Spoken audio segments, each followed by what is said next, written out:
Good morning. Myself Dr. Kusumlata, Assistant Professor Political Science, SMM government girls college Bhilwara.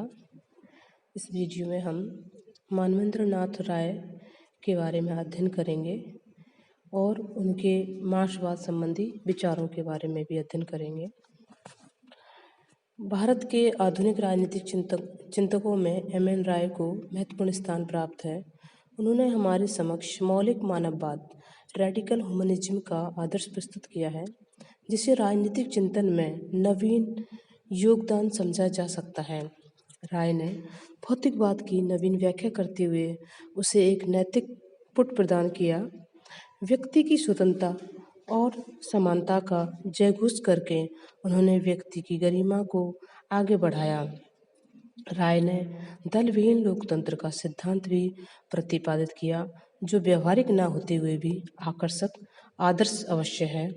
उन्होंने समाज में नैतिक मूल्यों को पुनः प्रतिष्ठित करने का आग्रह भी किया है। उनके जीवन परिचय के बारे में हम देखते हैं कि उनका जो जन्म है वह 6 फरवरी 1886 को कलकत्ता के निकट एक गांव में हुआ था।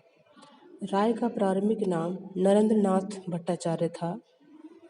उनकी जो प्रारंभिक शिक्षा है वो घर पर ही संपन्न हुई थी। उन्होंने सन 1921 से 28 के वर्षों में सोवियत रूस में रहते हुए भारतीय साम्यवादी दल की स्थापना को दृढ़ आधार प्रदान किया था। सन 1936 के बाद वे कांग्रेस की ओर उन्मुख हुए और सन 1939 में उन्होंने कांग्रेस के भीतर ही लीग ऑफ रेडिकल कांग्रेसमैन स्थापित की। सन 1940 में उन्होंने मौलाना आज़ाद के विरुद्ध कांग्रेस के अध्यक्ष पद का चुनाव लड़ा, लेकिन भारी असफलता ही हाथ लगी। इस पराजय के बाद वे कांग्रेस से अलग हो गए। उन्होंने दिसंबर 1940 में रेडिकल डेमोक्रेटिक पार्टी की स्थापना की और सन 1945-46 के चुनावों में उनके दल ने सक्रिय रूप से भाग लिया, लेकिन उनके दल को कोई भी स्थान प्राप्त नहीं हुआ। उन्होंने इस पराजय से निष्कर्ष निकाला कि भारत अभी प्रजातंत्र के मौलिक आदर्शों के लिए अनुपयुक्त है। मौलिक मानवतावाद का प्रतिपादन एम.एन. राय के द्वारा किया गया था। साम्यवादी आंदोलन से अलग होने के बाद सन 1937 में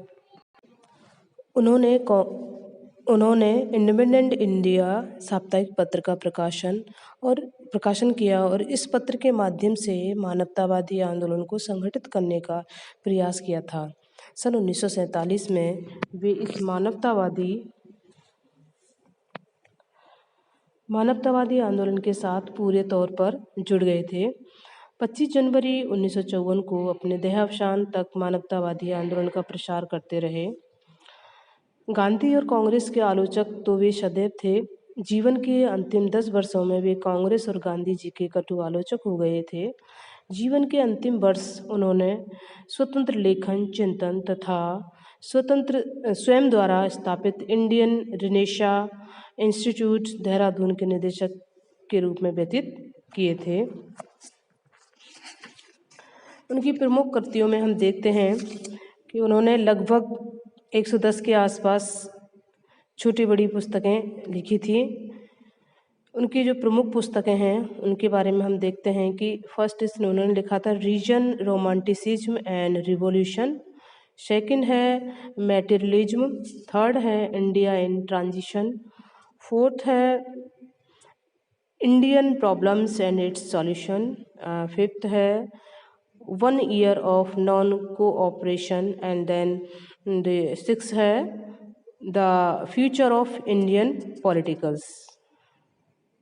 उनके जो प्रमुख जो है उनके चिंतन के सर्वाधिक महत्वपूर्ण जो अंश हैं मानवतावाद का प्रतिपादन प्रमुख रूप से उनके जो पत्र हैं इंडिपेंडेंट इंडिया और रेडिकल ह्यूमनिज्म में हुआ है।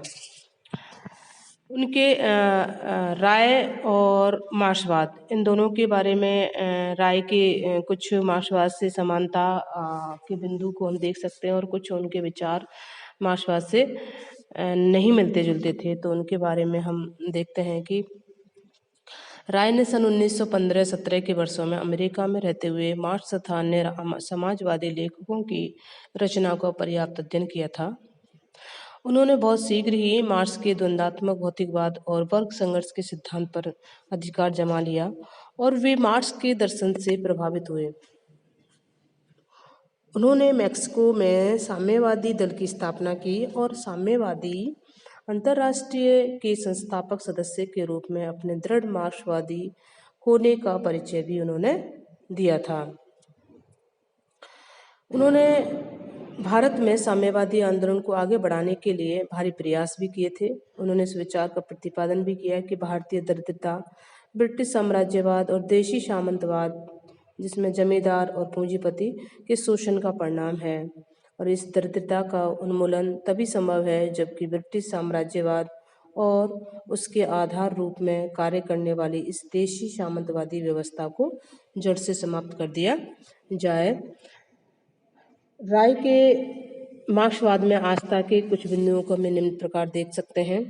मार्क्स की भौतिकतावाद में संपूर्ण आस्था। मार्क्स ने द्वंद्ववादी भौतिकतावाद डायलेक्टिकल मेटेरियलिज्म का प्रतिपादन किया है। राय द्वंद्ववाद से सहमत नहीं थे, लेकिन भौतिकतावाद में उनकी गहरी आस्था थी और साम्यवादी अंतर्राष्ट्रीय से पूर्णतया अलग हो जाने पर भी भौतिकवाद में उनकी आस्था बनी रही। मानवेंद्र नाथ राय पूर्ण भौतिकतावादी थे। सेकंड है मार्क्स की वैज्ञानिक पद्धति। राय मार्क्स की वैज्ञानिक पद्धति से बहुत अधिक प्रभावित थे। राय का मत था कि सर्वाधिक अनुकरणीय और प्रशंसनीय बात वैज्ञानिक पद्धति की थी। थर्ड है मार्क्सवादी चिंतन के मूल लक्ष्य में आस्था। मार्क्स ने पीड़ित और दलित वर्गों के प्रति गहरी सहानुभूति का भाव रखते हुए इस बात की घोर निंदा की थी कि एक मनुष्य दूसरे मनुष्य का शोषण करे। मार्क्स का लक्ष्य शोषण की इस स्थिति को समाप्त कर एक समतावादी समाज की स्थापना करना था। राय मार्क्स के चिंतन की इस मानवीय तथा उदारवादी प्रवृत्ति और उसके संपूर्ण चिंतन के मूल लक्ष्य के प्रति भारी आस्था रखते थे। नेक्स्ट है मार्क्स के चिंतन तथा कर्म की एकता। राय ने मार्क्स के सिद्धांत के उस अंश को स्वीकार किया जो चिंतन तथा कर्म की एकता पर बल देता है। कोई कार्य तभी सफल हो सकता है जबकि सोच समझकर निश्चित की गई एक योजना के अनुरूप हो और विद्यमान वस्तुस्थिति पर आधारित हो। ये उनके मार्क्सवाद में उनकी आस्था के कुछ बिंदु थे और उनकी असहमति से संबंधित उनके कुछ विचार हैं, जैसे कि है मार्क्स के द्वंद्ववाद से असहमति। राय मार्क्स के द्वंद्ववाद या उनकी द्वंद्वात्मक पद्धति से कभी भी सहमत नहीं हो पाए। राय का विचार था कि द्वंद्ववाद एक वैचारिक प्रक्रिया है जिसे वैचारिक क्षेत्र में तो अपनाया जा सकता है, लेकिन भौतिक जीवन के विविध चरणों और भौतिक स्थितियों की व्याख्या इस पद्धति के आधार पर कर पाना संभव नहीं है। नेक्स्ट है इतिहास की आर्थिक व्याख्या से असहमति।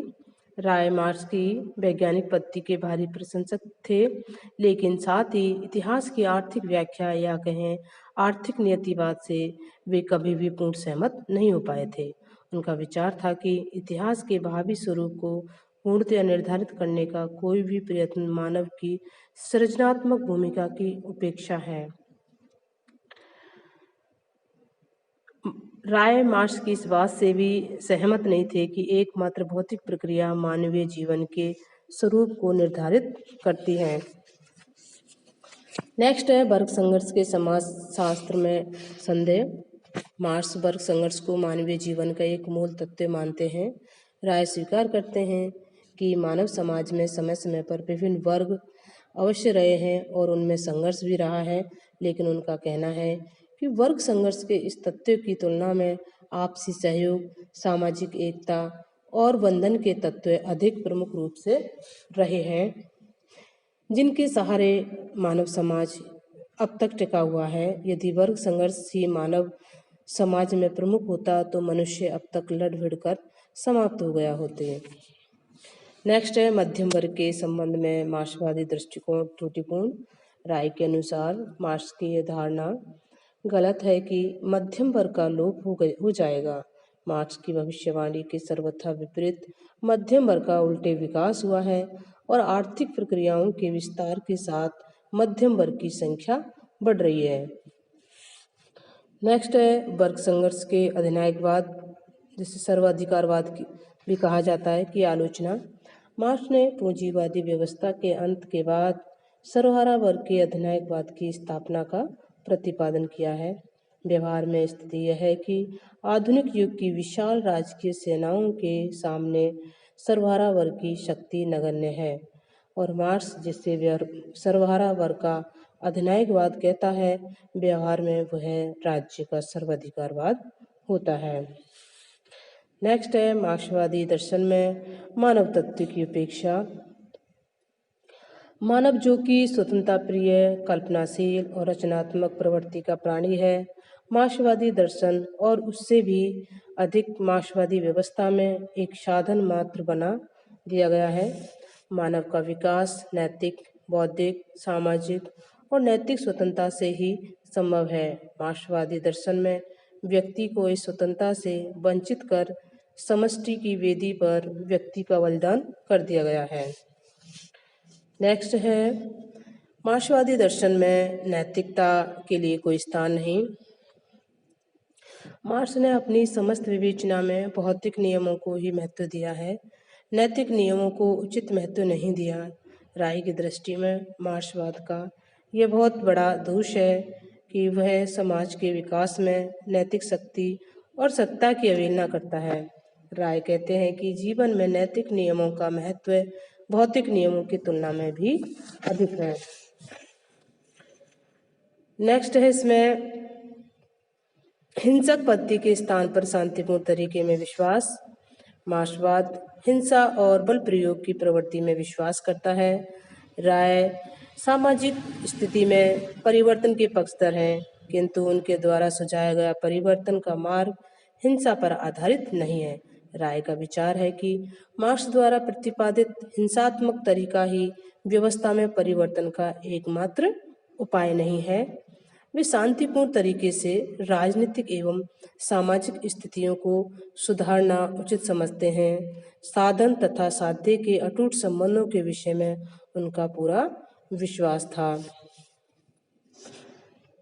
राय मार्क्सवादी सिद्धांत की अपेक्षा भी मार्क्सवाद पर आधारित सोवियत रूस की व्यवस्था के व्यवहारिक स्वरूप को देखकर अधिक क्षुब्ध थे। राय ने इस बात पर दुख प्रकट किया कि जहां मार्क्स ने अपना लक्ष्य एक स्वतंत्र, न्यायपूर्ण और समानतावादी समाज की स्थापना घोषित किया था, वहां रूस के साम्यवादियों ने व्यक्तिगत स्वतंत्रता को कुचलकर एक सर्वाधिकारवादी राज्य की स्थापना की है। ये थे एम.एन. राय के मार्क्सवाद के विचारों से सहमति और असहमति संबंधी विचार।